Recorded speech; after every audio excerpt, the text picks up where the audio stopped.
Throughout the 2010s, the Houston Rockets proved to be a lethal team in the Western Conference, where they traded for James Harden in 2013, or in the 2012 offseason. They signed Dwight Howard. They had some pretty good runs. They then traded for Chris Paul, almost beat the Golden State Warriors, and started the small ball, the only shoot threes, the analytics game that so many teams have taken and use it in pretty much their whole organization. And the Rockets had to do a big part of just all of the change in the NBA. And now it's definitely a big team. I mean, they traded James Harden in 2020. They traded for Russell Westbrook in 2019, and after one season, he was already gone. They started going for the young movement. They got the second overall pick and drafted Jaylen Green. And overall, this Rockets team has changed a lot, but their future is still really interesting. So before we start, make sure to like the video, subscribe to the channel, as it further motivates me to make more videos like this. So let's get right into it. This season, the Houston Rockets went 20-62. They were 26th in offense and 29th in defense. They had the worst record in the entire NBA and currently have the best odds for the first overall pick. And first, let's talk about their bright spots, and that has to be Jaylen Green, their second overall pick. After trading James Harden away, a lot of people were confused. What would this Rockets team do? They still had Victor Oladipo, John Wall, but then they lost 20 games in a row. They traded Victor. John Wall just was chucking up shots. Yes, they got some development from Christian Wood, but they started tanking and they got the second overall pick and drafted Jaylen Green. At the Summer League, he was electrifying as a scorer, and we saw all the talent that Jaylen Green has. However, in the first stretch of games, like the first month, Jaylen really wasn't very impressive.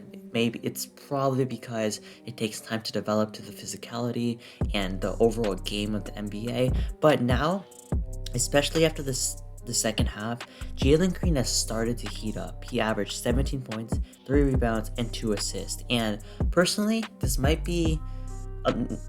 not be the perfect comparison, but he's giving me Anthony Edwards vibes. I know Ant-Man has been so good in the playoffs, but just look at it.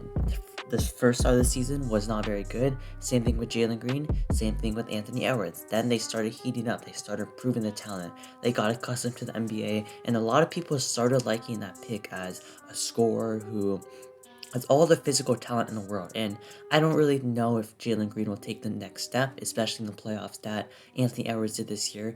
But Jaylen Green, I think, definitely has that talent. His athleticism is super high. His jump shot, he can catch fire at times. At only 20 years old, Jaylen Green is the real deal. Now, he wasn't, of course, really in the Rookie of the Year race because the first start of the season was not very good. But Jaylen, I really like his potential. I think he can be a future building block for this Rockets team. And then you also have Kevin Porter Jr. He averaged 15, 6 assists on 37% from 3. And in the final 31 games, KPJ averaged 18 points on 40% from 3, which his start of the season was also not very good, like Green, but he also started to heat up. Now, it did go under the radar because of Jaylen Green's just popping off, but he's improved a lot. I would say his three-point shot has looked so much more impressive. He's been more consistent as a three-point shooter, now shooting about 37%, which is a lot better than he was in his first couple years. However, he definitely still has some problems. His two-point percentage is like one of the worst in the entire NBA. He's not a very good finisher. And yes, I would say he's a good catch and shoot shooter, but when you go off the dribble, I think some stats really show that the moment KPJ starts dribbling and dribbling, the less efficient he becomes. And you don't really want that for your starting point guard, but he's still super young. I think he's like 22 years old, and he has so much talent as his jump shots look so much more impressive. He's a good ball handler, a good passer, and if he can put it all together, improve maybe his finishing, maybe add like a floater game, he's definitely going to be also, alongside Jaylen Green, a good piece that they can rely on in the future. Then you have Christian Wood, who averaged 18 and 10. I still think he's a good piece, and he's still like 27 years old, but he's probably a trade chip this year. They're going all in for the youth movement. I think they can get some really good value for Wood, whether that's a first round pick and a young player from a team that needs a center who can stretch the floor. And I think that Wood, maybe if they were like ready to do more contention, they would keep him, but I still think that he most likely is a trade piece, and he's also on a contract here. I mean, you really don't want to pay him $20 million when you're rebuilding and you don't really need him to get you some wins. Or yes, it's good to have some solid players, have some, I guess you can call him a vet. I wouldn't really call him a vet, but just someone who's been in the NBA for a while. But personally, I think they should trade him.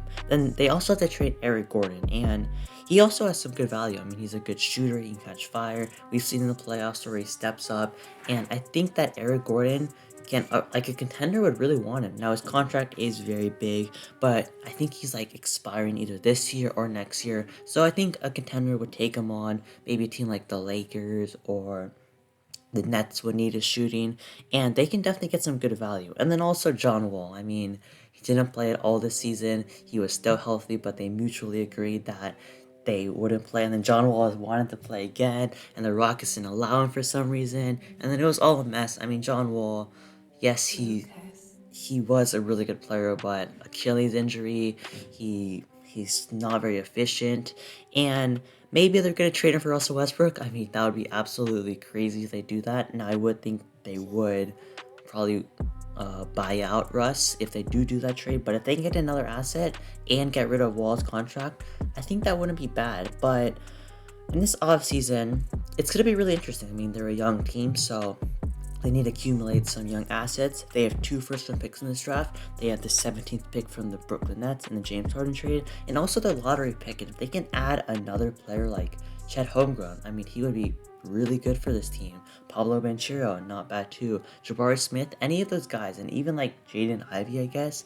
I mean, maybe he's in the perfect fit alongside Jaylen Green and KPJ, but those guys can really just elevate this team so much and improve their ceiling alongside Jaylen Green and KPJ. They have cap space, and yes, they probably won't sign like the big name free agents because they're rebuilding. But if they can get like a young player, maybe like throw some money at a restricted free agent, maybe that team won't match it.